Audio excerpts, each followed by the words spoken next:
So what's up people and welcome to another Alita Battle Angel Alita Gamu discussion video. Now this is a discussion video, not a narration video, although I will be talking a lot about these characters. But I am doing this mostly to hopefully stoke some conversations in the comment section of this video. So please, right from the beginning I will ask, if you have your feelings, please feel free to express them. I would rather see that because of the fact that this is a topic that gets into each person having different perspectives with regards to this topic, which of course is, 10 antagonists in the Battle Angel Alita franchise. Some of them came out in, of course, the Alita Battle Angel movie. Others will go beyond. And I do want to bring out a discussion because of the fact that I will be expressing my points of view with regards to these. Now, these aren't the top 10, and these aren't the 10 because, of course, there are more than 10 antagonists in Battle Angel Alita. And so I'm just bringing out 10 notable antagonists. If you want to add more in the comment section, please feel free to do so. And if you find that you have a difference in opinion, or if you also agree with me, feel free to do so as well. So anyway, I'll keep it as such. Now, I was originally going to say that because I have, my real life is really busy right now, and I'm doing a lot of due diligence work with regards to certain technological market studies. I don't have real big amount of time to talk about this, and I was going to try to keep this short, and then I started recording this and I realized no, I can't keep this short.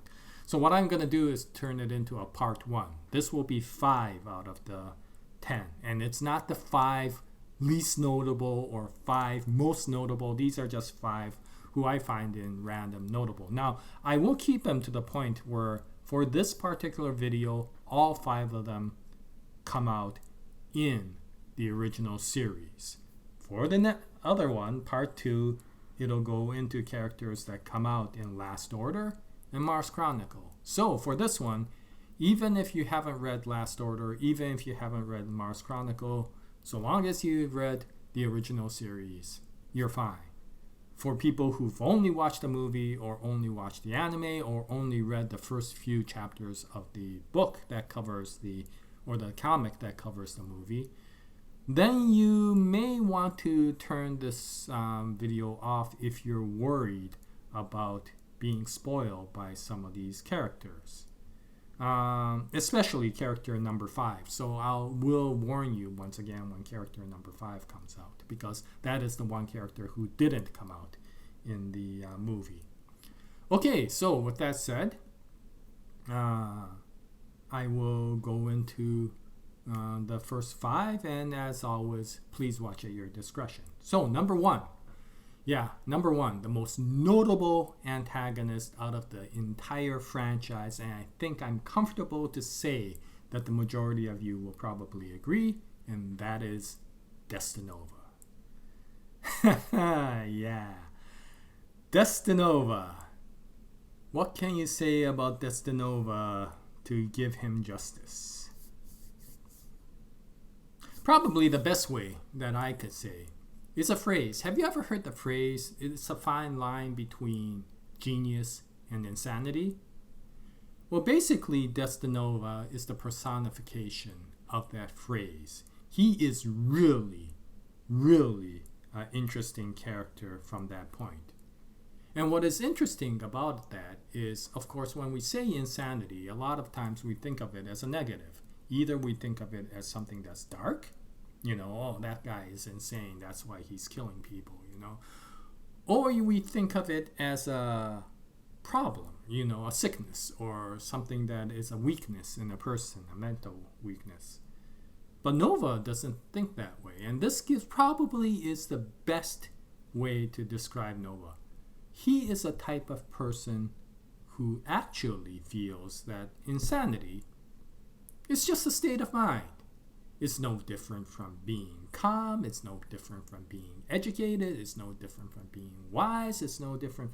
It's just a part of your mind. Some people are artistically inclined. Some people are mathematically inclined. Some people are insane. And that's fine. What's the difference? You have an artist, you have a scientist, and you have a crazy dude. That's okay, And that's how he looks at things. And most of these points of state of mind are just as equal and no less, no more than other forms of mental situations. And because of that, Nova goes outside of what you might call human morals. If you want to be honest, if you want to be moralistic, fine. Go be that way. That's a state of mind. If you want to go out and kill everybody in your block, fine. That's another state of mind. Right? If you want to poison your parents, fine. That's a state of mind. If you want to save that dog, from that's sick, fine. That's a state of mind. If you see somebody drowning in the ocean and you want to save them, fine. That's a state of mind. If you want to throw rocks at them, fine. That's a state of mind. That's the type of person Nova is. And he is curious at each one of those. How can I make a person throw rocks at a person who is drowning? I mean, that is the most insane sort of thing that you can think up of. But hey, insanity is just a state of mind. How can I make people do that? How can I make other people do that? What drives people to do things? What drives people to become insane? He is absolutely curious about that. And because of that, he is one of the most frightening people you have ever met. He doesn't do evil things for the sake of being angry or wanting to get revenge or wanting to seek justice or wanting to seek terror. He does it because he is curious about the entire situation. He doesn't look at the world as the enemy. He looks at the world as his experiment. And just like you want to annihilate some bacteria to see what happens, why not annihilate 5 million people to see what happens, right? And that's the type of mentality he has. You could call him a nihilist. You could call him an anarchist. And he will come back and say, that's fine. Those are states of mind as well. And he is happy to go into the point of insanity. And because of that, his genius goes even further because there are no moral constraints to his curiosity to see how it goes. One of his greatest research is something called karmatron dynamics. Basically, karma. And when we think of karma, we often think of basically justice, right? Oh, that person received karma, right? Isn't karma a bitch? You did something wrong and now it's coming back to haunt you. Isn't karma bad? As if karma was some sort of moral factor. But from Nova's mind, it isn't. It's a result of things that the world done. And from that, a situation occurs. And from there, humans act in a certain way. And from his perspective, if he could model that and if he could somehow predict and formulate it, he could see if people will act in certain ways that will create situations later that will then trigger something later on. And so the world is his experiment, the people are his experiments, and there is no holds barred. If he wants to torture people for his experiments, fine. If he wants to kill people for his experiments, fine. It's not because of anger. It's not because of sadism. It's because of curiosity. It's one of the most frightening things that you could see because of the fact that, everything is a science experiment. Torturing somebody excruciatingly is a science experiment. And because of that, he can create some of the most unbelievable things that come along. And he could also create some of the most horrifying things that you've ever seen. And what's interesting because of that is since the things that you might call immoral are just a state of mind just as much as moral, he could switch back to the moral side, because it's not like he isn't against morality. He's just okay with either side of that. You could go to the light side and you could go to the dark side, and then you could come back to the light side again. And so he's a curious antagonist. And if you keep on reading the series, what you will find is, depending upon the situation, he will aid Alita. And then he will turn around and become her antagonist once again. And then later on, he will aid Alita. One of the most powerful bodies Alita will ever obtain in the series is given to her by Destinova. And why does he give it to her? Because she's curious. He's always seen Alita as a great warrior, and more important, as a survivor. No matter how much excruciating pain and physical and psychological oppression he puts on Alita, she somehow survives. So if that's the case, let's see just how far she can survive and give her a very powerful body, and then let her go out into the world and see what happens. Will she save the world? Will she destroy the world? Either way is fine. And that makes Nova one of the most curious and interesting antagonists that I have ever seen in a movie, or a series, I should say. And if you wanted to give a persona to this character, I would basically say, take the Arthur Fleck persona from the Joker movie. Somebody who's still at that brink of madness, right? Who giggles and enjoys and looks at things with shock. And then the Heath Ledger Joker, the one who has kind of transcended that, and now it's all kind of mundane. And yeah, he's still curious, but it's in a much more milder sort of way. And put them together and put it with a Hannibal Lecter, somebody who has a much more calmer sort of demeanor, but it has no problems expressing violence and hatred, right? And on top of that, give him the curiosity of Tony Stark. So the brilliance of Tony Stark, the evil and the dark side of Hannibal Lecter, and the craziness of Joker. And you have something that might be similar to Destinova. So of all the antagonists, I would say Destinova is probably the most notable. And I would like to hear from anybody else if you feel that way, or if you feel maybe different from how I explain Destinova. Again, Destinova is such a complex character that I feel that I am doing an injustice to him with regards to just what sort of persona he is. Okay, but in any case, let me pull back because I do want to talk about the other four antagonists. And the next one is, of course, Makaku/Grushka. In the comic, he was Makaku. In the anime and in the movie, he was Grushka. It's slightly different, and I know some of you will say Makaku and Grushka are two different characters, but I do put them in the same column because of the fact that they basically portray the same part in the story. They portray that physical, hard-lined antagonist which Alita has to fight at that point of the story. So that's why I put them in the same place. And in fact, from a persona point of view, they are relatively similar, but the difference comes in the depth of character. And one of the things that a comic artist such as Yukito Kishiro has, which Robert Rodriguez doesn't have the luxury, nor does the anime writers, is the ability to take their time and flesh out that character in several chapters. And so he did that with Makaku. And potentially it could be also there for Grushka in the anime as well as the movie, but you're never sure because you don't get a chance to witness them long enough to understand. But Gruishka is a very interesting character.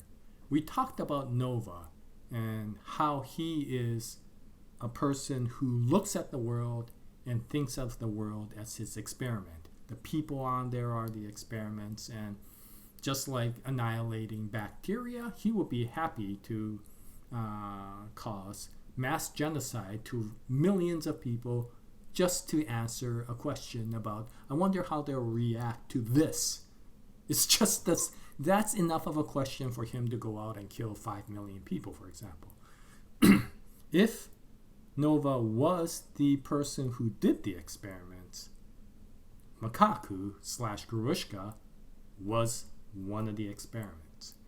You see, Gruishka or Makaku was a person who was literally in the beginning seemed to be a neutral sort of character, but he was a victim of society. Society came down upon him so hard and beat him down so bad that it left him for near death, right? And that was the point when Nova stepped in. And I would not say that Nova saved him. Yes, he did save his life. Makaku was near death as a child. He was near death. But he didn't save his soul, because Nova was curious to leave Makaku as that oppressed character. Every single pain, every single part of that hatred was not only kept in there, but amplified to the point where that rage boiled. Then Nova gave him the ability to have strength enough to exact revenge upon society, and then let him loose. If you remember the Arthur Fleck that was beaten down in the Joker movie to the point where he became the Joker, you can understand with Makaku, because he was beaten down far, far severely, just how much rage there was. And then, of course, when a genius like this Nova comes in to stoke that hatred, you could understand why Makaku came out that way. And if I was to look at the Gruishka in the movie and the Makaku in the comic, as much as Gruishka in the movie was violent and evil and a terrifying individual, the Makaku in the comic is far, far more terrifying. But what's interesting about it is because he is that victim of circumstance, there is also a part of him that is horrified by his own self. And I will leave it just as that, with the exception of for the people who watch the movie. And I guess it's not really a spoiler because, yeah, Gruishka is dead now, so you don't really know. It won't reveal anything any more further. Is when Makaku died, when Alita defeated Makaku, he literally thanked her for doing so.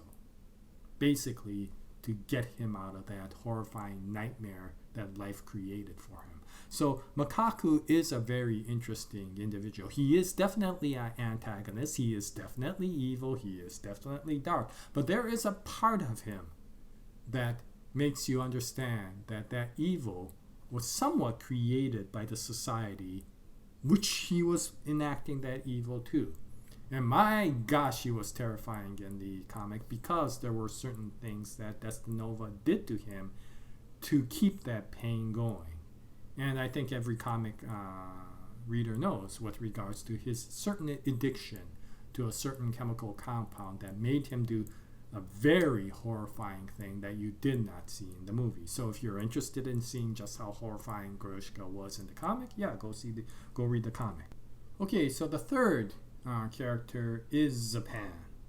And Zapan is an interesting character, whereas Makaku was somewhat created through the actions that Destinova did to somewhat stimulate and artificially create that persona. You know, it was somewhat man-made by Destinova. In the case of Zapan, it is you could call him a victim of circumstance, really. Now, with that said, in all three mediums, I would say Zapan is a real asshole. That's true. But the movie depicted Zapan in a different way as the comic.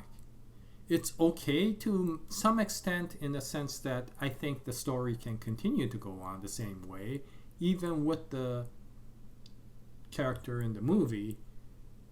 But it unfortunately left a single facet to the character in the movie, which you don't see in the comic. The comic was a lot more multifaceted a character. But definitely was an antagonist. I would say that Zapan is probably one of the antagonists that Alita hated more than anybody amongst a lot of these antagonists. She had a personal vendetta against Zapan. And that was somewhat caused by Zapan, but it was also caused by the situation that to some extent Alita contributed to. So, if you now go back to the movie, of course, that's somewhat not the case based upon two situations. One of them being the fight in the bar, and the other one being how Hugo was, framed for being a criminal. In the comic, Zapan is an asshole. But beyond that, he is not particularly an evil entity out to get people. He took pride in being a hunter-warrior, and as such, he was kind of edgy. And unfortunately, due to the situation to which he encountered in the comic, it became an antagonistic relationship between Alita and Zapan. In that Zapan really wasn't out to get Alita, I guess is the best way to say it. The antagonistic situation only came out when Daisuke Ito, who was in the bar in the comic rather than Hugo, started asking the Hunter Warriors whether they would help him take down Grushka, or Makaku, who was considered one of the most violent and fearsome criminals out there. And of course, being the asshole that Zapan was, he kind of refused in a harsh way, literally telling Ito, "Are you stupid? Are you mad? Why the heck should we help you, take down somebody when it's not even our job? We're professionals. We're hunter warriors. We're not charity givers. Go, if you want to take down Makaku, take him down yourself." And that's when Alita did that famous jumping onto the table and literally told every hunter warrior there that they were lower than scum. And being the asshole and the prideful hunter warrior that Zapan was, yes, that triggered the very antagonistic relationship, which then got accelerated by the bar fight scene to which Alita kicked Zapan's ass, right? And after that, yeah, of course Zapan will go on the vendetta. But again, the second difference is because Hugo was already a criminal, there was nothing criminal that Zapan did to go after Hugo. In the movie, of course, Zapan killed somebody to frame it on Hugo. In the comic, since Hugo was already a criminal, there was nothing Zapan had to do except find out that he was a criminal and then go after him. Which, of course, put the dilemma on Alita. And it then went into that direction. And because Zapan was the trigger, although he wasn't the cause of being the frame for the crime, making Hugo a criminal, he was the trigger in notifying the society that Hugo was a criminal and then viciously going after him.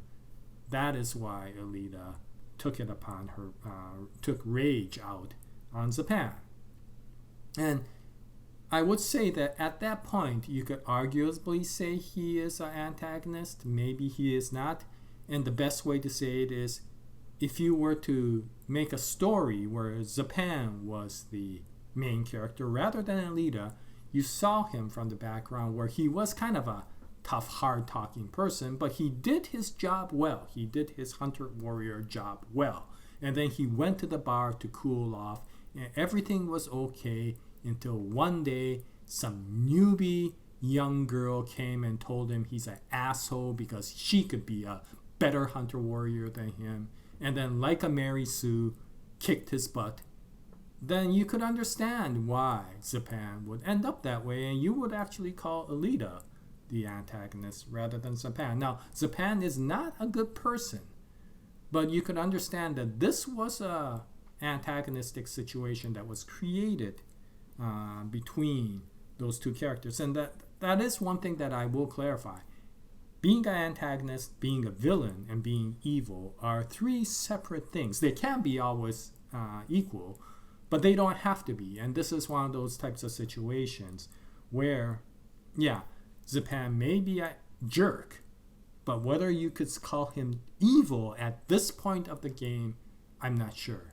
Now, in the future, yes, he will rise to a major antagonistic situation, but even then, I would say that there may be some good, colorful discussions that will come out to say, at what I call the Zapan arc, do you people feel that Zapan is evil, or is Zapan a victim, once again, of circumstance? And I will step back from that and let you guys talk about that. Okay, so the next one is Vector. We're coming through these antagonists that are so differently portrayed between the movie and the comic. And here's another one. Vector in the comic, the movie, is seriously evil. And Vector in the comic actually is quite evil as well.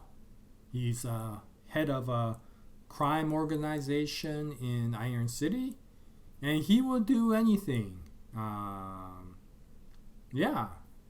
Even criminal activities to keep that organization going. And as such, I would say that he is definitely evil. The reason, once again, why I kind of say it's a difference is because of the fact that from personal perspective, Vector is basically, again, a product of society.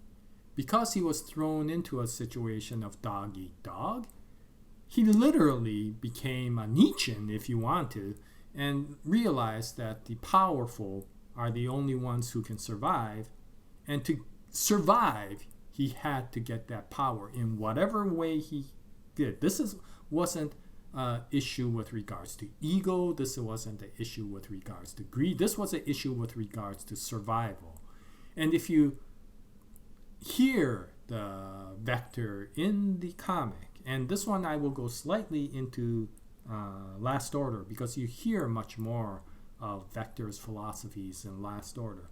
He is all about the survival of the fittest. He doesn't do a lot of this because it stokes his ego or whatever. He does it because of the fact that that is what will keep him alive. That's what will keep his organization alive. And to some extent, that is what will keep Iron City alive. He understands that sometimes you have to do bad things to keep the entire city going. And what's interesting, of course, in Last Order is he somewhat turns around and becomes the supporter of Iron City. But not because he's learned to see the light and became a better person. No, he understands now that right now in Last Order, he needs to defend Iron City to keep everything alive, including his crime organization. And my God, he will do everything possible to save the city and save his crime organization to make sure that he can survive in that manner. So is he a victim of circumstance to evil? Yes, and he is a victim of circumstance to good as well. Survival is the bottom line. Whereas in the movie, of course, he had a lot more ego. He had a lot more kind of this greed sort of thing. And he wanted to do things for, stoking his ego, right? Shiren was a good example. And you especially see it in the novel where basically Shiren was a trophy for Vector, right? In the comic, he wouldn't have time for a trophy. He would only look at Shiren as a resource, right? The Vector in the comic. And so there is somewhat a difference, although they are very similar in character. Some of the motivation between what Vector did in the movie versus what Vector did in the comic is different. And what's interesting is there really isn't a clash. Although I say he's an antagonist, this is the most questionable one out of the first 5. Because if you think about it in the comic, there was never ever a clash between Alita and Vector, right? There was that part where Hugo finds out that he's been betrayed, and Hugo confronts him and eventually leaves. And at that point, as much as Alita was angry at Vector, he let Hugo decide Vector's future, and when Hugo left, she left with Hugo. In the movie, of course, she kills Vector. She literally goes out and murders Vector. And so, that's definitely an antagonistic situation. You could say it's done for justice. You could say it's done for revenge. Or you could say it's done for sheer anger and hatred. Whatever you want to say, Alita kills Vector. So, and once again, I will leave it up to you to determine how Vector is from your perspective. Was he a okay guy that was unfortunately put into a wrong situation? Was he not really a okay guy, but still was really there mostly for survival? Or was he just one of those guys that disgusted you to the end? Okay, and at this point, before I say the 5th character, I will tell people, if you've only watched the movie, if you've only watched the anime, I will say that the next character that comes out is outside of that area. I don't know if this is a spoiler. I don't even know if the movies will, if there are sequels, will cover what I call the Badlands arcs. But if they do, then yeah, this character will probably come out. So if you're interested or don't want to hear about it, please turn off this video at this time. Okay, so number 5, Lord Den. Yeah, what a character. My gosh, this was a character who you were horrified with and you really liked at the same time. This is one of those characters. Basically, this guy is a freedom fighter. Den is a freedom fighter. If you like the freedom, the rebels in Star Wars, Den is the equivalent of that in Battle Angel Alita. If you think of Zalem as the Imperials, as the Empire in Star Wars, then Den is again the rebellion. And yet he is the antagonist, unlike Star Wars, where they were the support for the protagonist. And it may be because of the way Den is portrayed in the story, but I don't know Star Wars enough to say, are the rebels always considered to be good, right? Did everything they do be done for the sake of being good? Not done for the taking down of the Empire, which is the overall good. What I'm talking about is, was everything okay? Did they hold back on, for example, killing people, even if you knew that some people had to be killed to take down the Empire? Did they hold back because it was not a good idea to just become like the Empire, to kill people for the sake of power? Or did they just be good people? And you never know. I'm not sure. You see certain people in the rebellion in Star Wars, and those are okay. What about the rest of the Empire? There's a, if there is a fine line between genius and insanity, there is also a fine line between freedom fighter and terrorist. Of course, freedom fighter is this name that you give yourself to go against what you might call the Empire. If you're the Empire, the other side is the terrorist. And terrorists never get positive feeling when you hear that name. So Den is a terrorist, and Den is a freedom fighter, and Den wants to take down Zalem. And he wants to take down Zapan so bad that, and here is why he becomes Alita's antagonist. Even if it destroys Iron City, he will take down Zapan. And that is mainly the reason why Den becomes the antagonist to Alita. But again, this is a slightly different sort of antagonist. Alita, to some extent, doesn't oppose Den's morality. What she opposes is Den's actions towards those moralities. She is actually on the same side as Den in that she would like to fight the tyrannies of Zalim as well. So why doesn't she support him? Because the actions that he does to fight Zalim go way beyond what she feels is acceptable. And so to avoid having it go to that point, that is why Alita becomes antagonistic to Den, and that is why that conflict begins.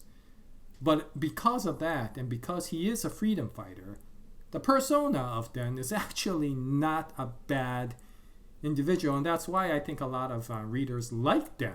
A lot of his persona is very interesting. He is a hardened soldier, and he is fighting for what he feels is right. And unfortunately, as people will say, sometimes you have to do the necessary evil to get the objective done, which is a greater good that transcends even higher than the evil that you created. Anything in war is that way. Nobody in war is innocent of going out to kill each other. But the people understand that sometimes you have to do that to get what the objective, which is the greater good, to come. And so, Den has that mentality, and to some extent, that is what gets a lot of people who support Den, the Barjacks, to support Den, including a certain young girl that we all know, which I will leave unnamed to avoid spoiling. So is Den a criminal? Yes, because Zalim has said that. Is Den evil? Yeah, maybe. Maybe not. It depends on what your perspective is. If you are one of the people of Iron City, then you might get fearful of Den because of the fact that he will threaten your life to take down Zalim. If you have an absolute hatred for Zalim, which you probably are justified to do so if you were living in that area, Den may end up being your hero. And so it's a very interesting perspective. But he is still an antagonist to Alita. Alita will confront him and conflict with him. Okay, well, that's about it for this video. Those are the first 5 antagonists that I wanted to talk about, and I'll leave it up to you to see if you want to bring out any other 5 in the first original series, because the other 5 will go out into Last Order and Mars Chronicle.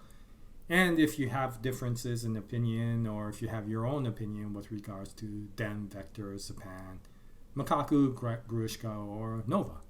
But in any case, I'll try to make the second video, the second 5, later sometime in the future. It may be a little bit in the future because I am busy these days, so sorry about that. But I hope you join me at that time. And until then, happy comic reading, happy movie watching, and as always, Jaya, nice day, and thank you very much for listening all the way to this point, and thank you in advance for your comments.